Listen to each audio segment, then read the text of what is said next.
Hey everyone, welcome to Hollywood Breaks. In this episode, we talk about this throwback summer we're having, Jurassic Park, Top Gun, and many other great adventures. And Keith and I kind of compare our movie-going experiences to what we love, what we want to see more of, and what we hope is coming up. So enjoy this episode of Hollywood Breaks. This might be the long-awaited podcast. Way too much buildup for this moment. But here it is. I saw Top Gun, Maverick. You saw Top Gun. I was just going to say. It's almost as big of a buildup as me seeing Spider-Man. Although you saw it a lot quicker than I saw Spider-Man. So, and in this case, the movie was postponed by 2.5 years before we even had a chance to do it. So even greater. Correct. All right. Well, you saw it. Give me your thoughts. So I saw it. I'm going to do a little bit of setup because I have a few data points here to go with. All right. But I did see it. I saw it with a bunch of teenagers. So my kids invited some of their friends and we went, as well as some folks my age. So the teenagers' parents were a part of that process.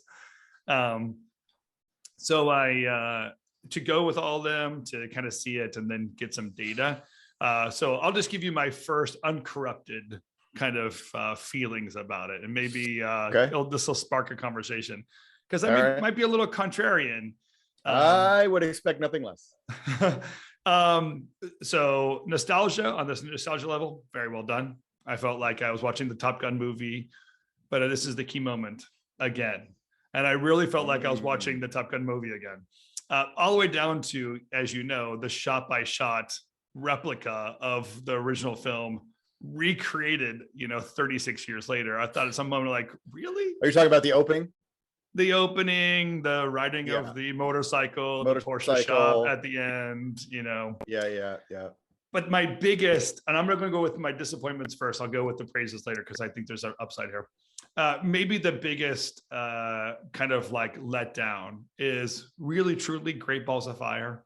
Like that's the song that the guy that looks like Goose and acts like Goose and almost has the same name as Goose, he's called Rooster instead. That just in case you don't know this is Goose's son, he's going to sing the exact song that his dad did. And you're like, okay, it's truly, we gotta get over this Goose thing. And so that was the moment I was like, okay, this is getting a little bit cheesy.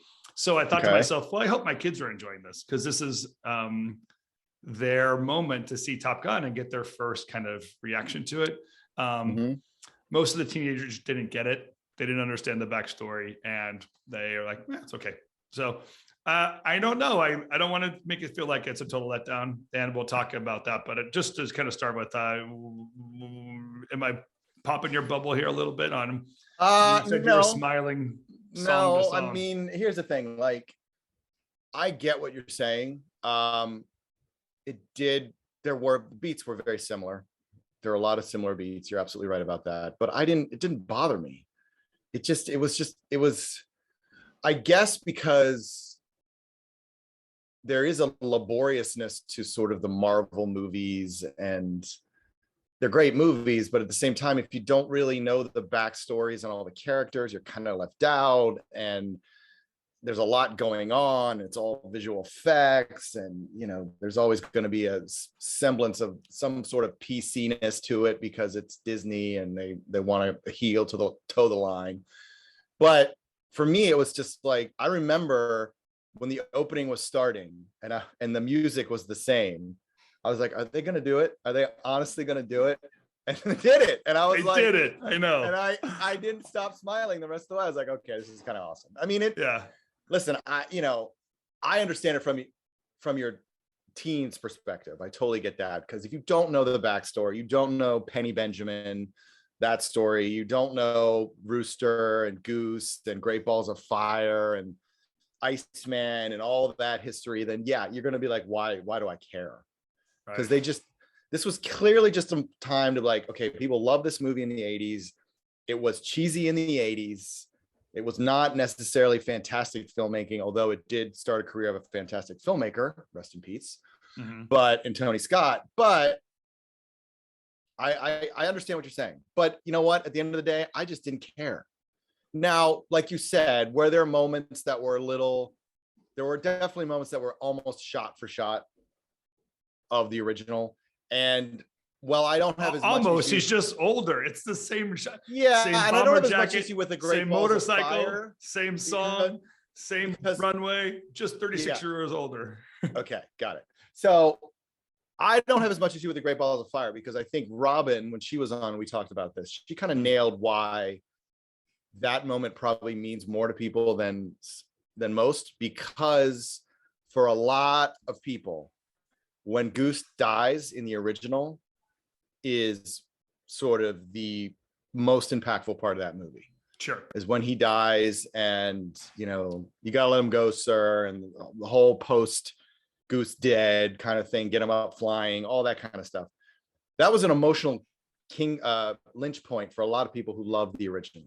So I understand sort of hearkening back, because I think there was a sense that Rooster was trying to live up to the expectation of his father. You know, I know the Meg Ryan character supposedly didn't want him to fly, that kind of thing. So I understand that, but I also kind of see it from your point of view too, that it's a little on the nose. Like you couldn't pick like a Green Day song or something. Exactly. But so let's talk about what the movie is, right? Because there is something very exciting about watching really truly a blockbuster movie. It's doing amazing in the theaters. It's getting great reviews, and as it should. Just past a billion worldwide. Jeez. And it doesn't have a 3D animated monster that has to be involved in it. I mean, it's really true, shot by shot, just an action film. It's the idea of an intense storyline or an overcoming storyline. It's a character driven to some degree, character driven and plot driven, way more than it is effects driven. I think there are some visual parts to it. And I remember the original Top Gun, just that visceral want to get inside of a jet and fly kind of impulse watching the movie. And I thought this did another great job of, oh yeah, that's a glamorous career. It's really great. And I think maybe for the better, they weren't all hot-shotting it. You know, the original film was just like a bunch of people peacocking, right? Just a whole bunch of hot-shotters trying to out-hot-shot each other. And there is a sense of humility that came in this one, and really a more humbling kind of approach to what's it take to be a team. So I love that point. And then there's just the moment where Maverick totally tackles Rooster. I like when there's that moment where there's the rescue and he just like tackles him of like, what the hell are you doing here? Moment you're like, okay, now they're into their own story. And I thought that, okay, now they're having their own moment instead of this, you know. Then it shifted sort of to something a little more original and got away from sort of the notes of the actual first film. So yeah, I can see that. So my theory is they had to say goodbye to all the old things. They never really resolved some ideas 36 years ago. They had to say goodbye to it. But I have a feeling there's going to be some follow-up, right? Because this is Top Gun Maverick. There's going to be Top Gun other things. And we are going to launch Top Gun universe. Yeah. Yes, there's absolutely going to be a universe. And so we had to like clear the deck of things so that we can start something new. But can I just say something? And I'm going to guess you had the same show reel that I have. What the heck was that Tom Cruise introduction thing? Did you have that? No. Everyone keeps saying they had that. I did not have that on, but I saw it in IMAX. So I don't know if it was not shown in IMAX, but everyone was telling me about that, and I was like, I didn't see a intro. This was even crazier. Even crazier. I was at an AMC theater. So right before the movie starts, Nicole Kidman does her whole like, let's return to the theater moment. And I'm looking at Katie like, funny. This is crazy. Like, this is Nicole Kidman. And cutting from Nicole Kidman's face, kid you not, the next face you see is Tom Cruise, because it's before the credits. And you're like, oh my gosh, I am in 1992. Like there is, it's the same far away or what? Freaking people. Days of Thunder? What? I thought this was Top Gun, not Days of Thunder. Totally. I was like, Mike, there could not be any more like we have not left 1992. This is the very decadent society thing. That whole Ross Defoe idea is like, we haven't actually left in the last 30 years, have not left or moved beyond some of the cultural things that had existed, and the evolution and the progress that you made into the 1990s we've really just done one thing, found the universe behind all the things that are already created to this moment. And so to have that moment, I'm like, God, this is almost silly. Well, it's funny that you should bring up Ross, because he wrote a review of Top Gun. And when I was reading it, I thought of you. So I'm going to actually read the chunk of it that I think will sort of spin off a conversation. So wait, let's introduce Ross Defoe to the. So Ross Defoe is a LA Times writer. He's a contributor. I mean, New York Times contributor. Correct. And he also wrote a book called The Decadent Society. Very good, well explaining of where we are in society, how we got here, but also just what's not happened, things that were supposed to be true as of 2020 that are not yet true, and kind of, we'll say, like, calling it out. Like, don't we want something more? Kind of approach. So that's the reference we're making when we reference him. Yes. So he also writes movie reviews for National Review, and that's why I came upon this. And so I'll read this one paragraph that I think is spot on with what you're just talking about. But I come to praise the Top Gun sequel, not to bury it. This is a summer blockbuster in the classic style. Its action sequences suitably implausible, but still connected to the realities of skin and steel and sky. Its breezy dialogue and male bonding rituals unburdened by the heaviness of world building. Its plot, a deliberate contrivance, that's you, Tim, that still carries just the right amount of moral and even metaphysical weight. I don't really want to know what Dorian Grayish deal keeps Tom Cruise looking ageless, especially if it's a deal he made with the Church of Scientology. But as with the artist, so with this example of his art, Top Gun Maverick is an autumnal story featuring an old fighter jock's last mission, made in what seems like the autumn of cinema itself, and yet somehow it feels fresh, youthful, and vigorous. So there you go. I'll say very well articulated how it does feel. There is, as I say, there's got to be a throwback. I feel like we are saying goodbye to something. And I think maybe that's what we appreciate. We did miss 36 years of evolution to get to this goodbye. But maybe an appropriate goodbye. It would be heartbreaking to skip all these characters from Ed Harris to Val Kilmer, skip all of them and just go right into some Maverick universe or some kind of other story plot. But it's interesting. I'll be curious to see where this goes and how does a next generation attach to that as much as we attach to it, because there was something about, and this speaks heavily to the idea of what the blockbuster was.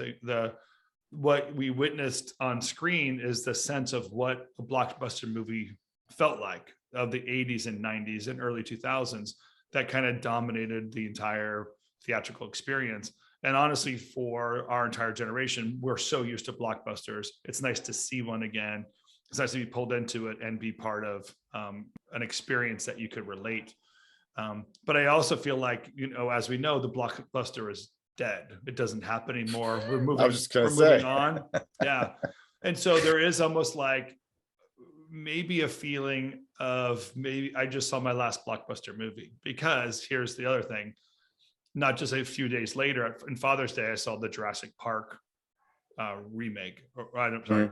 Latest episode. Yeah, latest episode. There you go. And it did not do it. It was silly, even all the way down to the Barbasol can being lost at the end or what have you. Like again, almost shot by shot recreation. Old actors reviving their roles and trying to make them relevant. There was something cool about the two storylines coming together at some moment that I appreciated. But I didn't feel like I was watching the end of a blockbuster. I felt like I was watching the end of a very long television series that, like, I'm like, okay, this is the moment where, the couple has to have kids in order to keep the storyline going. I felt like Jurassic Park's done that. I was like, okay, we have to invent ways to keep a storyline going. So I know with certainty, the conviction gets stronger and stronger. The blockbuster is over. We're entering a new phase of storytelling, something more ingenious. Sure, I think it's going to be based on the back of this universe building, but I don't know if we have the format that's going to kind of last for 30 years. I think we just have an evolutionary moment through this world building, and we'll see. but it was great to see it. It's great to kind of relive it. And I appreciate Ross DeThro's take on it. That's really awesome. Yeah, I thought you'd like that. And we're definitely gonna get another one, I'm sure. I mean, this movie has just crossed $1 billion, and it just went toe to toe with Elvis for the #1 movie this past weekend. And it's in like fifth or sixth week of release, something crazy. So this movie is just going to keep chugging. Someone did ask Jerry Bruckheimer if they're going to make another one. He said, well, we're just going to take a breather. So there's no like guarantees. I'm sure there's going to be another one. At $1 billion, you're going to make $1 billion. You better believe that they're going to make another one. By the way, did you notice it was Simpson Bruckheimer? I mean, they brought Don Simpson back from the dead. Well, because he produced the original with Jerry Bruckheimer. That's why he did that. I think it was sort of a call out. Yeah. Sort of in memoriam for Don Simpson, because he and Jerry made the original. Yeah, I thought that was brilliant. That was such a little nuance.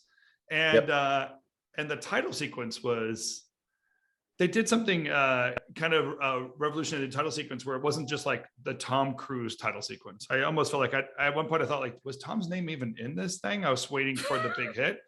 And I thought they were respectfully trying to kind of, well, they were trying to, they were more or less reimagining the first one. Like, not even reimagining, they just basically ripped it for lack of a better term, because it really was just almost shot for shot the original, down to the music and everything. Obviously working. And isn't it interesting that we're hitting $1 billion now with this kind of throwback blockbuster idea in the same within the same time period that Netflix is just falling apart. I mean, we're the two things are going to be market forces that are going to create some kind of new moment, because where the golden days of content, as that we've been calling it for the last 15 years or 10 years, whatever it is, that Netflix would make anybody for anybody at any price and just get it out there.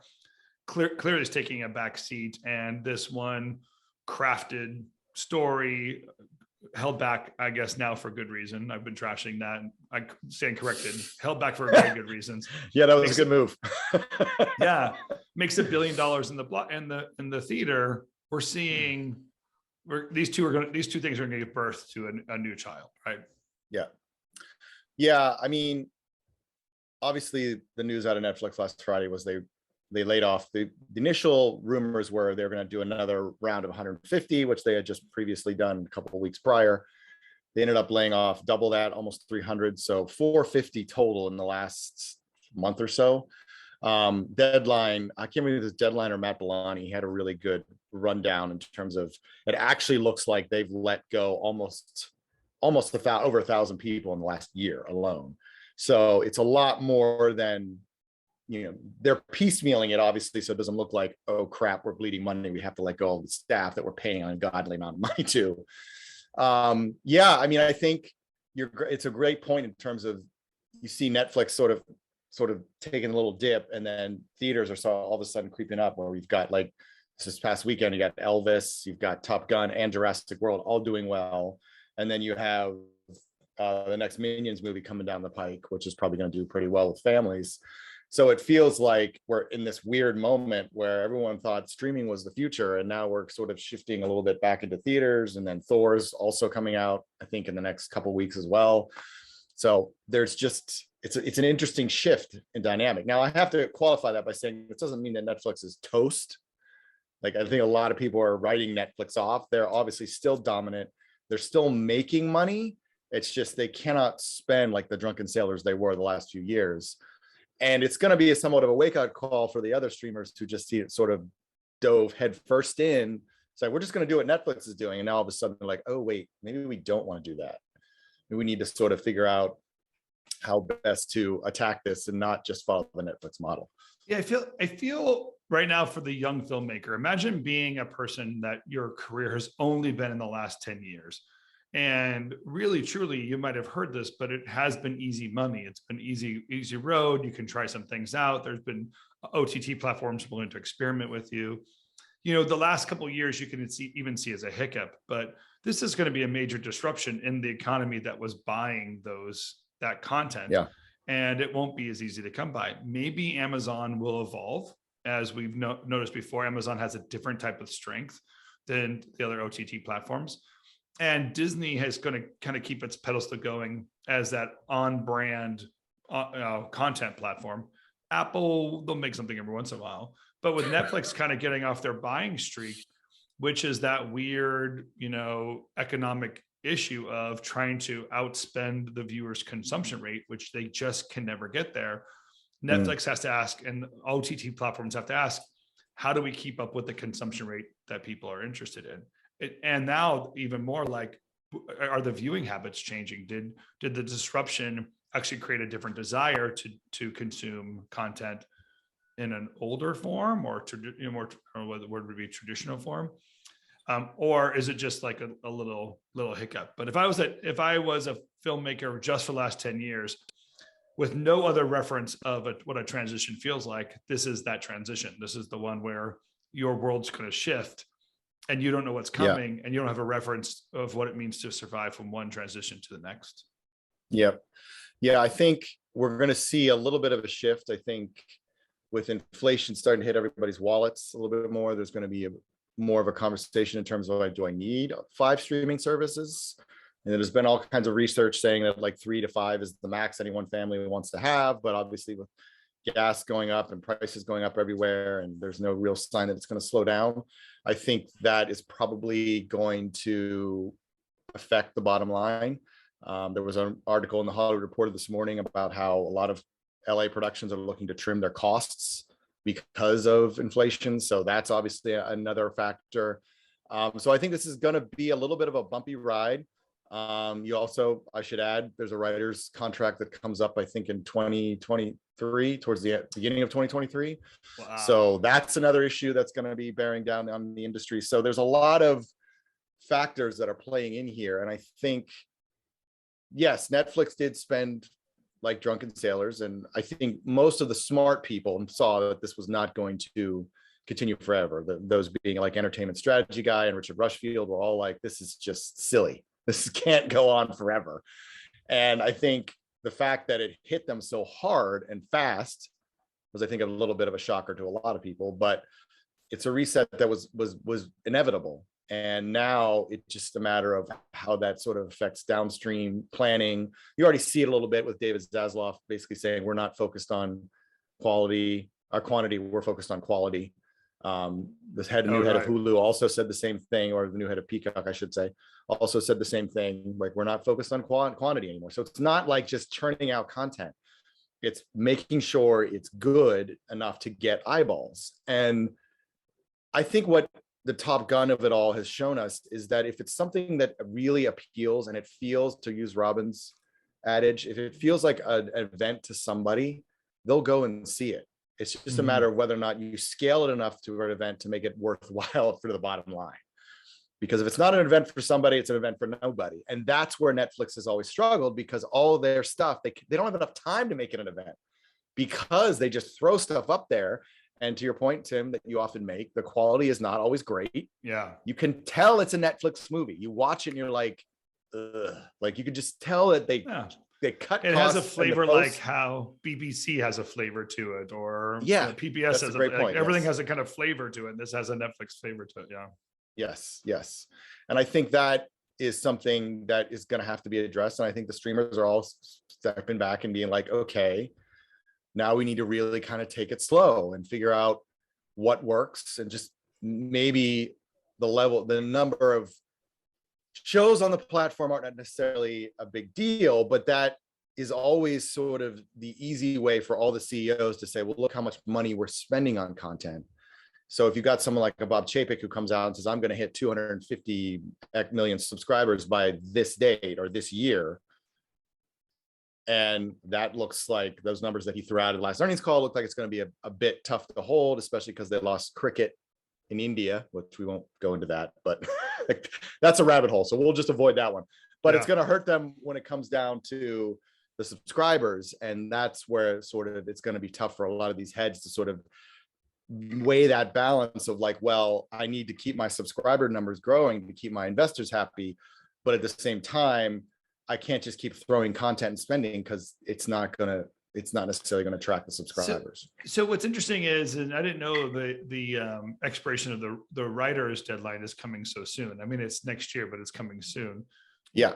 You know, what happens in an economy is an event like that could create an invisible barrier of really the end of a certain content phase, because right now studios will go and consume a bunch of writer scripts. They'll just buy the heck out of scripts knowing that there's a possible strike happening or possible slowdown, at least if we don't have a resolution in 12 months for the writers area. And we know for certain the last time the writers had a major strike, the entertainment evolves. I mean, we get into kind of different types of consumption and need and productivity.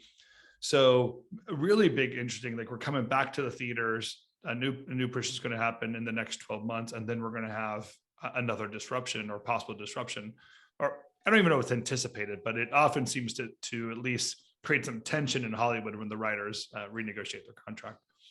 That's pretty interesting. You know, there is something of a desire, I think, to connect with the content that's out there. And, you know, it's played itself out maybe too much with Jurassic Park. I think, again, Top Gun, we're kind of arguing, like, did they find the right nature and nurture to it? Avatar, saw the promo for that.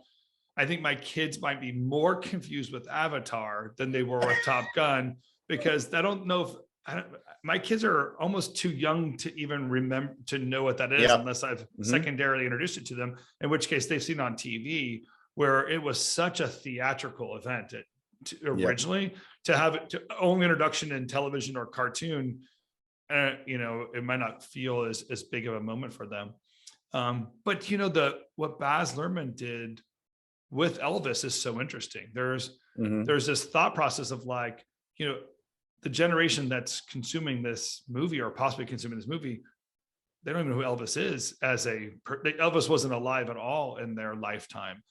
And so they're being introduced to, like, in a way, historical fiction, another character about a time and place.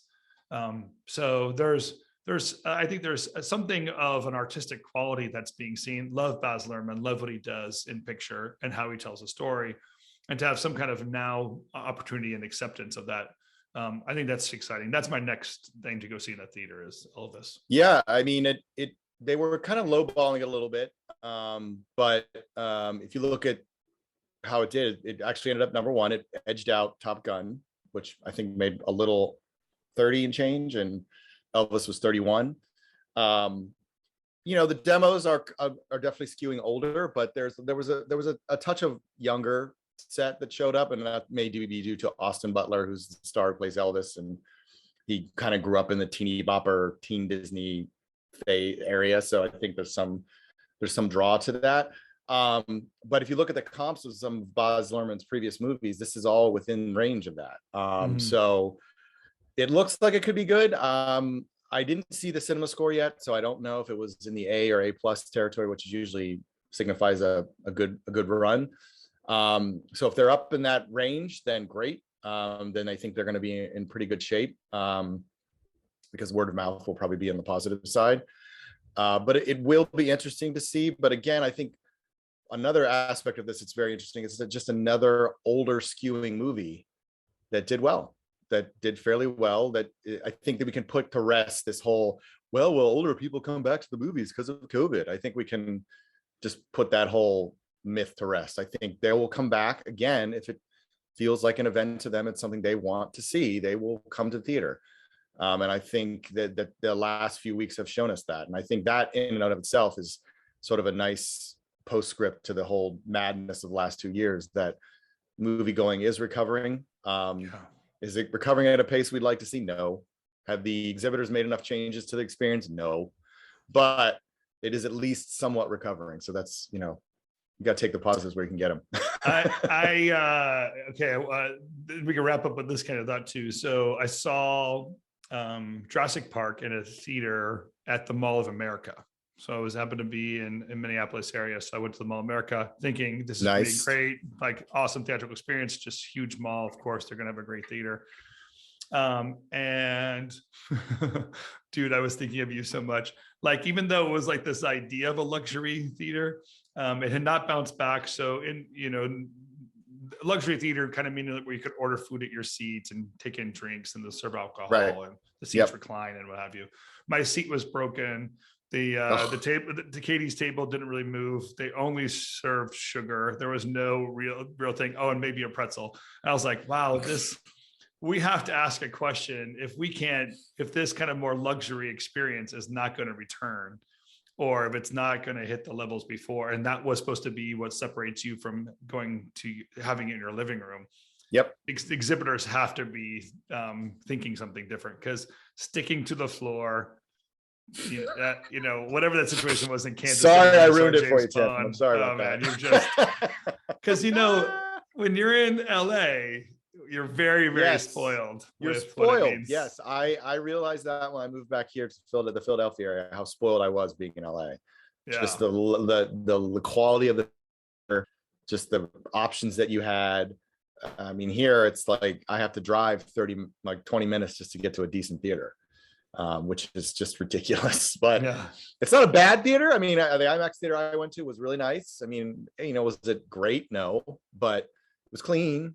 But it's just, I just, they're so missing the boat on this one that it's beyond frustrating, and I don't know if they're ever going to realize it, but we can keep hoping. That's got to be our next agenda items. It has to be about the exhibitors. We should be asking more and pushing more and figure out what the exhibitor. Yeah, I'm all for it. That's going to be part of this new storytelling process we're up against. Yeah. Well, I'm so glad to finally see the movie and have a comparative experience with the rest of the planet, because clearly I was falling behind. If you had $1 billion and they got my $10 just a week ago, they clearly have a better clearinghouse than I would be able to do. But I'm glad to see it. And I do think it's interesting what this means, especially with the kind of clash and comparative to what's happening with Netflix right now, and have this big theater push. So kudos to the Top Gun crew, the people that pulled it off, and the smart strategic decisions to hold it back and make it happen. And it's going to be in the theaters. I think Tom had I can't remember how long. Well, they're going to keep it in the theaters forever because it's still making money, but he resisted that 45-day window, which was what all the other studios were doing in terms of shoving it on their streaming services. But he's like, nope, we're not doing that. And it's paying off. So kudos to everybody at Paramount for, not fighting that too much and going along, and it's paying off very well for them right now. So yeah, very cool. Yep. Well, good to see you, my friend. You have a wonderful week. I'm heading back from New York to home, so you'll see finally get back to my usual background. Your usual background next week? All right, by next week. Yeah. My great. Camera setups and light setups, so I'm be glad to just sit down at a desk and have it all there instead of having to bring it on the road. Take 20 minutes to set up. Yeah, that'd be nice. Hey, we haven't done this for a while, but I do want to thank Michelle and Lydia and Connor and our co-social team that kind of keep us going. I think you guys are doing an amazing job, especially on the road. So thanks for your patience, jumping around and filling in all the seats that you need to. And you must subscribe to Keith's newsletter. That's where our brain trust comes from. So please, if you have not had a taste of the Founders Brew, make sure you go to the Founders Brew website, become a subscriber to Keith's newsletter, get involved in what's going on in Founders Brew.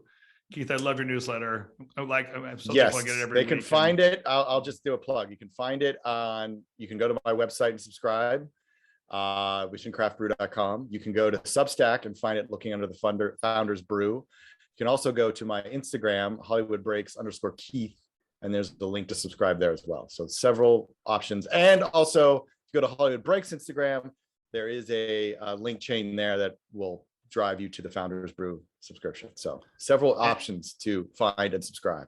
And we haven't done enough business. I asked this. If you enjoyed this podcast, you like what you're hearing, please subscribe, whatever platform you're listening on. It does make a huge difference. Helps us keep going. We're approaching 100 episodes together, Keith. This is crazy. We're hitting this milestone here. This is really fun to be hitting there. And we want people to stay involved, to keep us involved and keep us going. So all these things keep us going. Thank you for being part of our audience, our listeners. Keith, I appreciate you. Appreciate the whole team. Likewise, we'll see you next week. See you next week.